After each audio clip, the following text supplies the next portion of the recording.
Bienvenue sur LinguaWire français B1. Aujourd'hui, on parle de livres d'occasion vendus en gros. On parle aussi d'une proposition de discussion entre la Corée du Sud et la Corée du Nord.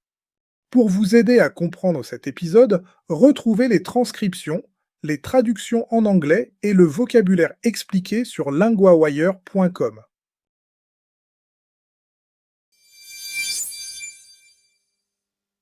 D'abord, des livres d'occasion vendus en très grande quantité. Nous retrouvons maintenant Claire, correspondante de LinguaWire pour technologie. Merci Louis. Oui, c'est une histoire assez étrange. Des bouquinistes voient arriver des commandes énormes. Et ils ne comprennent pas toujours pourquoi. On parle vraiment de gros volumes, pas de petites commandes de lecteurs passionnés? Exactement. Le libraire Stuart Manley a dit qu'en une seule commande, il a perdu 1 semaine de vente. Il dit n'avoir jamais vu ça en 30 ans de métier. Et ce n'est pas seulement un cas isolé? Non, et c'est bien ce qui intrigue. Des libraires dans plusieurs pays disent avoir observé le même type de vente. Ils voient des lots inhabituels, puis les livres partent vers des entrepôts très loin de chez eux. Donc la vraie question, c'est où vont ces livres après l'achat? Oui, les vendeurs ne savent pas toujours qui les achète. Ils ne savent pas non plus à quoi ils serviront exactement. Mais une hypothèse revient souvent. Ces livres serviraient à entraîner des systèmes d'intelligence artificielle. Puis ils seraient détruits après numérisation. C'est frappant parce qu'on imagine le livre comme un objet qu'on garde. Là, il devient presque une matière première. C'est exactement ça. Dans ce dossier, des documents judiciaires ont montré qu'une entreprise d'IA avait utilisé des livres achetés pour former son logiciel. Et dans ces documents, on voit aussi l'idée d'un scan destructif. On retire le dos du livre. On numérise les pages rapidement. Puis on recycle le reste. Donc le livre devient presque une ressource industrielle. Oui, et c'est là que le malaise grandit. Les libraires disent que certaines ventes sont bonnes pour le commerce. Surtout pour des titres anciens qui dormaient depuis longtemps. Mais ils s'inquiètent aussi de voir des ouvrages rares finir détruits.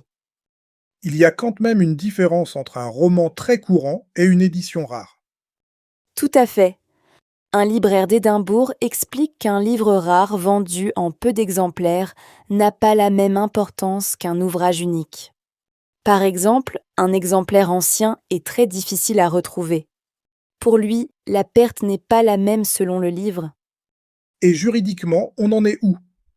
Aux États-Unis, un tribunal a jugé que l'usage de livres achetés pour entraîner une IA ne violait pas le droit d'auteur. Mais c'est dans cette affaire précise. Au Royaume-Uni, les règles sont différentes. Des spécialistes rappellent qu'il faut en principe l'accord du titulaire des droits pour copier et entraîner un système. Donc on a à la fois un débat commercial, un débat juridique et un débat moral. Oui, et c'est ce qui rend cette histoire très actuelle. Elle montre que l'IA ne touche pas seulement les écrans et les logiciels. Elle touche aussi des objets très concrets, comme les livres. Et elle pose une question simple mais lourde. Qu'est-ce qu'on accepte de sacrifier pour nourrir ces systèmes ?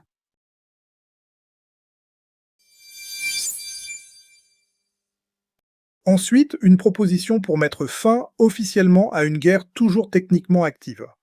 Nous retrouvons maintenant Mathieu, correspondant de LinguaWire pour Affaires internationales. Merci Louis.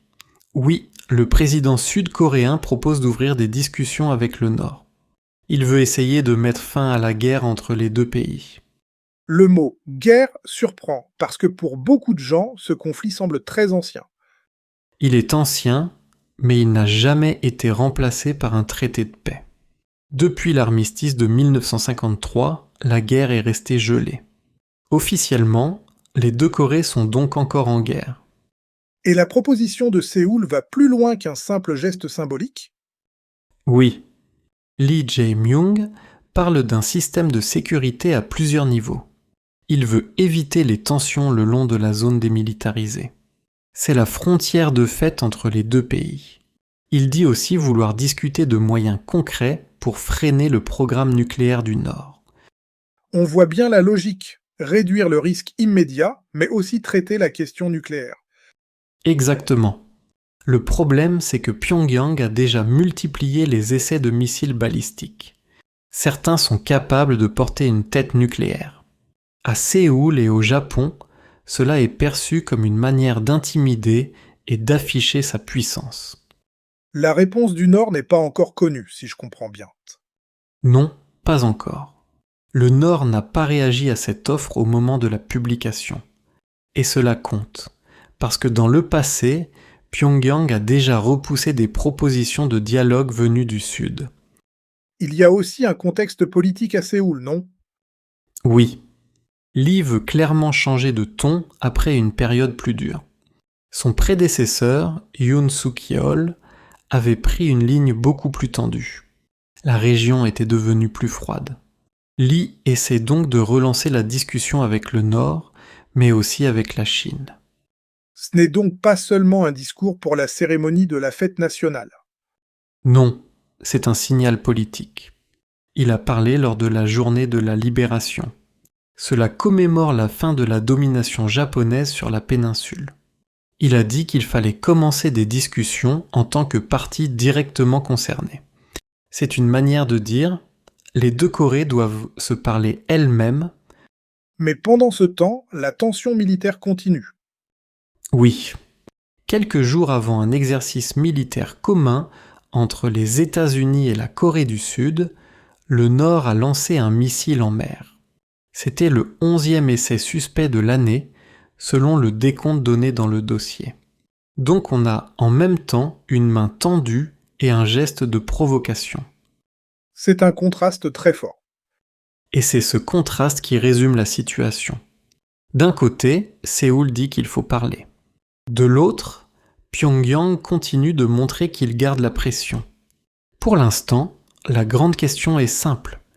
Est-ce qu'une proposition de dialogue peut encore ouvrir une porte après autant d'années de méfiance ?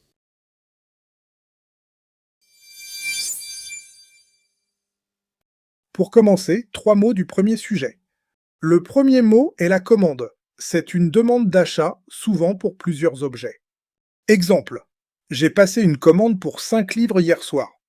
Le deuxième mot est l'entrepôt, masculin. C'est un grand lieu où l'on stocke des marchandises. Exemple. La marchandise attend dans l'entrepôt avant le départ. Le troisième mot est détruire. Cela veut dire casser complètement ou rendre inutilisable. Exemple. Le feu a détruit une partie des archives. Maintenant, un point de grammaire, être envoyé vers. On utilise cette structure pour dire qu'une chose part vers un lieu, souvent sans préciser qui fait l'action. Exemple 1, des livres sont envoyés vers des entrepôts. Exemple 2, les pages sont envoyées vers un centre de numérisation. Répétez, les livres sont envoyés vers un entrepôt.